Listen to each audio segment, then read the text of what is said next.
আজ ২৯শে সেপ্টেম্বর।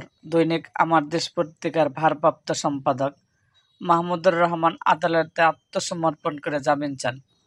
আদালত তার জামিন নামঞ্জুর করে তাকে কারাগারে পাঠিয়ে দেন। সাবেক প্রধানমন্ত্রী শেখ হাসিনা পুত্র এবং তার উপদেষ্টা সজীব ওয়াজেদ জয়কে অপহরণ এবং হত্যা চেষ্টার মামলার গত বছর অর্থাৎ ২০২৩ সালের ১৭ আগস্ট মাহমুদুর রহমান ও সাংবাদিক শফিক রেহমান সহ মোট ৫ জনকে পৃথক ২টি ধারায় ৭ বছরের সশ্রম কারাদণ্ড দেয় ঢাকার অতিরিক্ত chief judicial magistrate court. Mahmudur রহমানের আইনজীবী সৈয়দ জয়নুল আবেদিন মেজবা বিবিসিকে বলেছেন, যেহেতু তিনি সাজাপ্রাপ্ত আসামি, সে কারণে আদালত তাকে সাজা পরোয়ানা না দিয়ে কারাগারে পাঠিয়ে দিয়েছেন।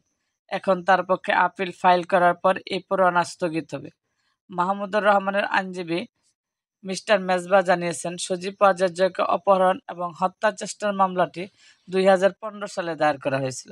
মামলার অভিযোগ থেকে জানা যায় ২০১১ সালের সেপ্টেম্বরের আগে যে কোনো সময় থেকে ২০১৫ সাল পর্যন্ত সময়ে বিএনপির সাংস্কৃতিক সংগঠন জাসাস, বিএনপি ও বিএনপির নেতৃত্বাধীন জোটভুক্ত অন্যান্য দলের উচ্চ পর্যায়ের নেতারা একত্রিত হয়ে যোগসাজশে সজীব ওয়াজেদ জয়কে আমেরিকা অপহরণ করে হত্যার ষড়যন্ত্র করেন।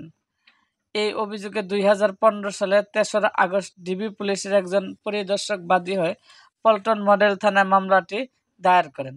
এরপর ২০১৮ সালের ১৯শে ফেব্রুয়ারি ৫ জনের বিরুদ্ধে আদালত অভিযোগপত্র দেয় পুলিশ।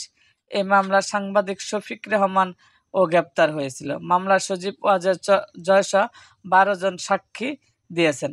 এরকম আরও ভিডিও পেতে এবং রাজনৈতিক অঙ্গনে নানা ঘটনা ও ইতিহাস জানতে আমাদের মুক্তাগাছার ইতিহাস মিডিয়া ইউটিউব চ্যানেলটিকে সাবস্ক্রাইব করুন এবং পাশে থাকা বেল আইকনটি বাজিয়ে দিন।